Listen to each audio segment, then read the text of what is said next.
My parents secretly forged my signature to secure a $200,000 loan for my sister's wedding. When I showed up, I realized they had given me the wrong address. I called my sister, and she laughed, saying the ceremony was over and that cheap people like me weren't allowed. So, I planned a shocking surprise upon her return. At 32 years old, a few months back, I got a call from the bank about a $200,000 loan application. The strange thing was, I hadn't applied for any loan and knew nothing about it. Later, I found out my parents had taken out the loan in my name to pay for my sister Melissa's dream wedding. Melissa, now 27, has always been spoiled, and I was never close to her. While my parents share some blame, Melissa is old enough to have thought about her choices. Even at family events we hardly interact. What shocked me most was learning that my parents, who I hadn't spoken to much in years, had taken such a big loan without telling me, and even made me the co-signer. Melissa has been with her fiancé Kevin for about a year, and they got engaged a few months ago. The loan was for their wedding, but I wasn't even invited. Honestly, I expected not to be invited, so it didn't bother me much. My parents never mentioned anything about the wedding, so I didn't think it was an issue. After the bank call, I immediately called my parents. At first, I thought there had to be a mistake, but they quickly admitted it. They even defended Melissa, saying it was natural for me, as her sister, to help with her wedding, even if it meant using my name for the loan. Apparently, Melissa had told my parents she needed money for the wedding, and they couldn't say no. What's surprising is that both Melissa and Kevin have jobs and should be able to afford their own wedding. Still, they claimed they couldn't handle the costs themselves. My parents said Melissa wanted an extravagant wedding, which pushed the expenses too high. They even asked Kevin's parents for help, but they refused and set clear limits. So why couldn't my parents do the same? I refused to agree to the loan, but my parents went as far as forging my signature. They thought asking me for permission would be too much trouble, so they didn't even bother to inform me. When I found out, I couldn't hold back my anger, but by then, the loan was already approved, and it was too late to stop it. Determined to fix the situation, I decided to take my parents to court.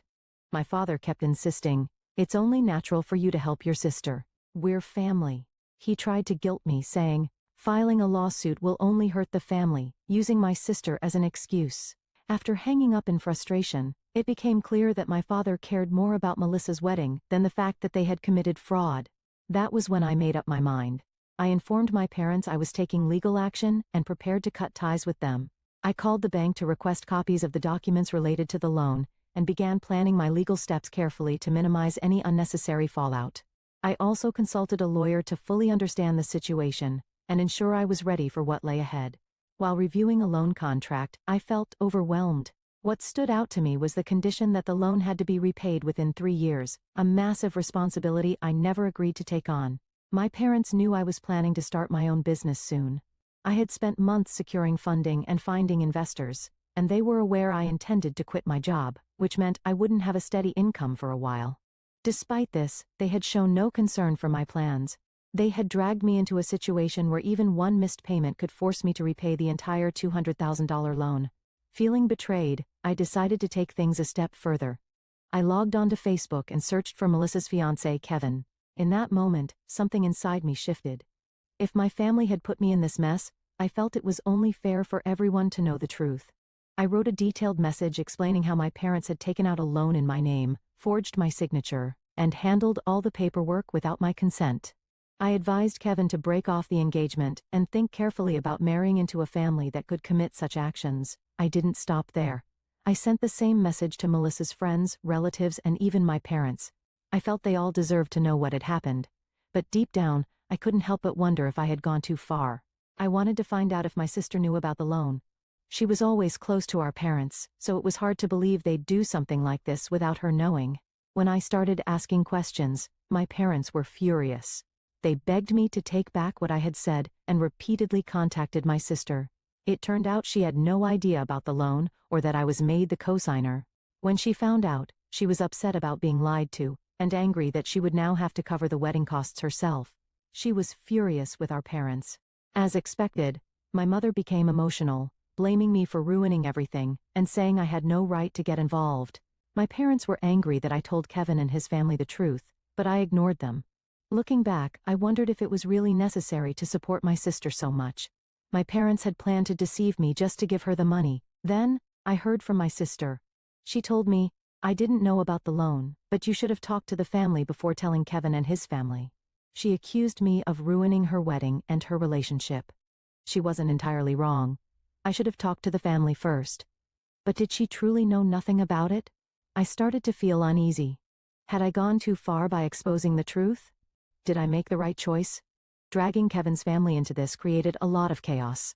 Still, I stayed firm in my decision to take legal action. The bank responded, saying they would investigate the fraudulent loan application. Since the loan wasn't fully processed, I wouldn't be held responsible for any payments. That was a relief.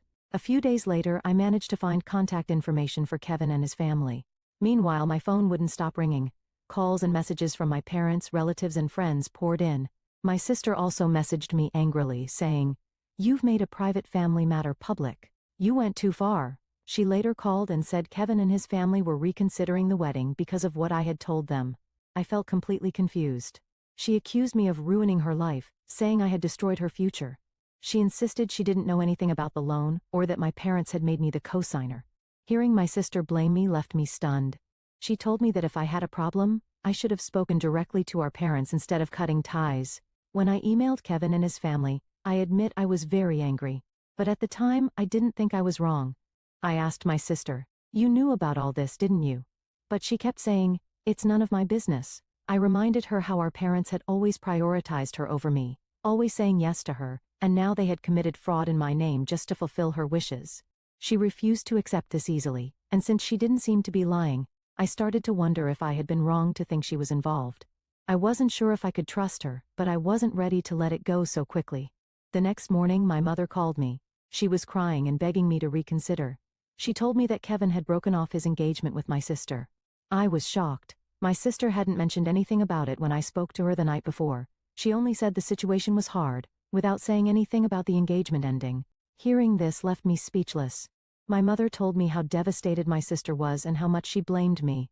It seemed my suggestion for Kevin to rethink the engagement made him realize how serious the situation was. My mother went on, accusing me of ruining my sister's life, tearing our family apart, and causing everyone so much pain. I listened quietly, feeling both guilty and oddly certain that I had done the right thing. Deep down, I couldn't deny a small sense of satisfaction in seeing my parents face the consequences of their actions. But I also felt sorry that my sister's wedding plans had fallen apart. When my mother finished talking, I firmly told her, "I'm not going to apologize for telling the truth. Let's not forget you committed fraud. I'm not the villain here." I criticized my parents for signing those documents without my consent. But my mother still didn't seem to understand the seriousness of what they had done. For the rest of the week I felt drained, but my mother kept repeating that I should have ignored everything for the sake of keeping the family together and maintaining peace. I managed to avoid contact with my family, but rumors started spreading quickly. Relatives began sharing their opinions about what had happened. Some supported me saying, "You have every right to be upset," while others said, "You shouldn't have made this a public family issue." During this time, my sister started posting a lot on social media, venting her feelings without naming anyone directly. Whether it was about me, her friends, or someone else, it was clear she was upset. I felt uneasy seeing people who didn't fully understand the situation, offering her sympathy and support. They wrote things like, "Some people just want to see others suffer," or "The worst betrayal comes from your own family." I didn't want to get involved in a social media argument with my sister, so I stayed silent. A few days later, my sister contacted me again. She was still upset but calmer this time. She told me, "The engagement is officially off. I'm breaking up with Kevin, and his family has completely cut ties with me." She also mentioned that she was moving out of their shared home and staying with a friend for a while. Then she said something that completely shocked me. She admitted she had known about the loan all along. After repeatedly claiming she had no idea and wasn't involved, she finally confessed she had been aware of it from the beginning. "I thought everything would work out once the wedding was over," she said. "I didn't think it would turn into such a big problem." She added that she hadn't expected the bank to contact me directly. When I asked her, "Why didn't you tell me sooner?" she replied, "I was too scared." She admitted they had planned to keep it all a secret from me because they were afraid I would ruin the wedding if I found out. But once Kevin broke off the engagement, she no longer felt the need to hide it. I couldn't believe what I was hearing. For the past week, I had been overwhelmed with guilt, feeling sorry for her situation. But now I realized she had been part of the plan from the start. She seemed upset not because her relationship ended, but because her plan to use the loan had failed. In her anger, she called me a terrible person and immature. I calmly responded, I don't owe you anything, and I don't need to return any favors. At that moment, I knew I was done with her excuses. I realized how broken our family relationships had become, and I knew there was no fixing them. After talking with my sister, I felt a strange sense of relief, like a weight had been lifted. My family had never truly cared about me, and I no longer felt the need to worry about people who were indifferent to me. But that conversation didn't change the mess left behind. Even though I hadn't spoken to my parents in a while, they kept trying to contact me over the next few weeks. Our relationship only got worse. Relatives called me constantly trying to convince me to drop the lawsuit. They'd say things like, "Aren't they your parents? And isn't there another way to handle this?" They seemed to overlook the fact that my parents had committed fraud and believed legal action was too harsh. I ignored their pleas and stayed focused on gathering evidence with my lawyer. The more I uncovered about what my parents had done, the angrier I became. Not only had they forged my signature, but they had also falsified financial records and lied about their income to secure the loan. Fortunately, the bank supported my side and decided I wasn't responsible for the loan. However, my parents found themselves in serious legal trouble, which made the family conflict even worse. Meanwhile, my sister moved in with friends, leaving her apartment to start over. She blamed me for her breakup with Kevin and was also angry at our parents for putting her in this situation. One day, I received an email from my Aunt Anna. She had stayed neutral through everything and hadn't gotten involved in the drama. Anna invited me for coffee, and since she wasn't the type to cause trouble, I decided to accept. When we met, she asked how I was doing. Talking to someone who wasn't trying to manipulate me felt comforting, and I appreciated her genuine concern. We talked about the recent events, and then she brought up my parents. "Your parents seem very shaken right now," she said, stirring her coffee. "They're worried about what might happen if this goes to court. But honestly, they should have thought about that before committing fraud. I suppose they didn't expect you to take things this far," she added with a knowing nod. Her words made me feel more determined not to let my parents trample over me again. Then she asked, "I understand how you feel, but what do you really want? Do you want a sincere apology, or do you want your parents to face the consequences of their actions?" Her question caught me off guard. "I just wanted to understand your ultimate goal," she said kindly. I realized I hadn't thought about things from that angle before. Part of me just wanted to be free of this mess, while another part felt my parents needed to face the consequences of their actions. "Maybe I just want them to understand they can't treat me this way anymore," I said slowly. I wanted it to be over, but I didn't know how to get there.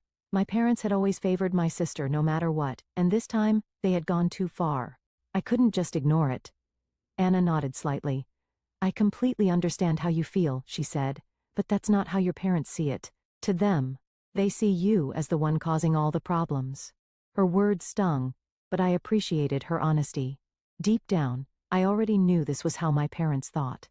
As Anna said, they would never admit their mistakes. She hugged me and encouraged me. "Stay strong," she said. "You're not wrong in how you feel. Even if your parents can't admit their faults, what you're doing shows more integrity than anything they've done to you." After our talk, I spent a lot of time thinking about what I truly wanted. While I knew my decision might put more strain on the family, I started to wonder if taking this to court was the right path, or if there might be another way to resolve it. A few days later, my lawyer called with news. My parents' attorney had proposed an out-of-court settlement. Hearing this made me anxious. My parents were willing to pay a significant amount of compensation if I agreed to drop the lawsuit. I wanted to move forward, but I wasn't sure if I should forgive them so easily. The settlement offer was more than enough to avoid a lengthy legal battle while still holding them accountable financially. With my lawyer, I carefully reviewed the details. The money would ease my financial worries and give me the freedom to focus on my business, freeing me from the stress that had weighed me down for so long. But even as I considered accepting the offer, a part of me worried it might make my parents think I had forgiven them. Still, this settlement felt like a small victory. In the end, it gave me a chance to move on and focus on my future. I decided to accept the offer, agreeing to drop the lawsuit in exchange for my parents paying the compensation. While this resolved my immediate issues, my parents still faced fraud charges from the bank. It wasn't the perfect outcome, but once the paperwork was completed and everything was finalized, I felt a sense of relief. With the lawsuit behind me, I no longer had to worry about the mess. However, this decision changed my relationship with my family forever. The tradition of spending holidays together was gone, and after this, there would be no more family gatherings. I thought I'd feel at peace, but instead, it felt like we had become strangers, tied only by blood and a shared past. The settlement gave me the freedom to focus on starting my new business, which was a positive step forward, yet it was hard to fully let go. Even weeks later, the events replayed in my mind, and I had to accept that my relationship with my family would never be the same. Though they were still alive, it felt as if I had lost them forever. I didn't want to reach out, and I knew they wouldn't either. One evening, while I was working late in my new office, I received an email from my Aunt Anna. She simply asked, "How have you been?" It surprised me since we hadn't spoken since our last meeting weeks ago. In her email she wrote, "I know this has been hard, but don't carry it all on your own." Her words touched me more than I expected. Somehow she seemed to understand that I was struggling. I realized how isolated I had become, losing friends and distancing myself from my family. Her message meant more to me than I could explain. I didn't know how to fix my relationship with my family, but I decided I didn't have to carry the burden alone. A few days later, we met again at the same cafe. When I felt more at ease, Anna looked at me kindly and said, "Family isn't always about blood ties." Her words stayed with me as I thought about the settlement. Even though the money allowed me to move forward, I still felt conflicted about accepting it. I hadn't fully let go of my anger toward my parents. "Family is something you choose," she continued. "It's okay to find others who'll support you. You don't have to hold on to the past, even if your sister or parents aren't in your life anymore." Her words resonated deeply. Letting go of family, even after all the hurt, felt like erasing years of trying to gain their approval, something that had shaped much of who I was. That day, I realized it was okay to move forward without holding on to the past, and that I could create a new kind of family for myself. I thought moving on was impossible, but as Anna said, I didn't have to stay stuck in the past. With her support, I was able to start a new life without depending on the people who had hurt me.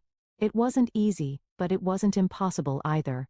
Several weeks passed, and I used the settlement money to establish my own company. I hired employees and started taking on challenges that were meaningful and manageable. Slowly, my days became fulfilling. Work had become my new passion, and for the first time in a long while, I felt hopeful about the future. One evening, as I was heading home from work, I got a call from an unknown number. Something about it made me uneasy, like the past wasn't ready to let go of me just yet. I answered the call, and it was my sister. "I want to talk to you one more time," she said. Her voice was calm, which surprised me. I hadn't spoken to her since her engagement was called off, so hearing from her again left me unsettled. She continued, "I just found out that our parents are selling the house. I thought you should know." Her tone sounded heavy. "You probably don't want to hear this from me, but our parents are in debt. They've run out of money." Her words left me speechless. I didn't know how to respond. "They lost everything because of what happened with you," she said, then added quietly, "But I've realized this is the result of their own actions. I feel a little guilty, but our parents brought this on themselves with their fraud." She paused before saying, "I don't feel responsible for their financial mess, but I don't know what to do either." I couldn't figure out what my sister wanted from me. She'd been staying with a friend, but it seemed that situation had gone sour too. Was she looking for sympathy, or was she asking for help? Finally, I replied, keeping my tone calm. "I know this is a tough situation. I don't think there's much I can do though. Our parents made their choices, and those choices led to this." "What did our parents want?" she asked immediately. I wasn't trying to start an argument, but her question caught me off guard. For the first time, I noticed a sensitivity in her voice, a sign she was trying to understand the consequences of their actions. I still wasn't sure what she expected, but I knew where I stood and where I needed to go from here. I had rarely seen my sister so unsettled. The sister who had always been spoiled and raised to feel entitled now sounded anxious and unsure. "You need to figure this out for yourself," I said gently. "Try to handle it with as much kindness as you can." For years, I tried to talk with our parents, but I eventually realized I had to follow my own path. "Maybe it's time for you to find your own path too." There was a long silence on the other end of the line before she finally replied, "Yes, maybe it is." After that, we said little else and ended the call. I wasn't entirely sure how I felt in that moment. A few weeks later, I heard that our parents had sold the house and were planning to move into a smaller one. Even then, I knew I couldn't fix their financial problems or solve my sister's struggles. I didn't reach out to my parents. For so long I had craved their approval, but I realized it was time to let that desire go. For the first time, I was building something entirely for myself. With the settlement money, I had established my own company and started a new chapter. It hadn't been an easy journey, but I finally felt free from my parents' expectations and control. I was no longer someone overlooked. I was someone who mattered, someone who could shape their own future. And now I was ready to walk forward and live my life to the fullest.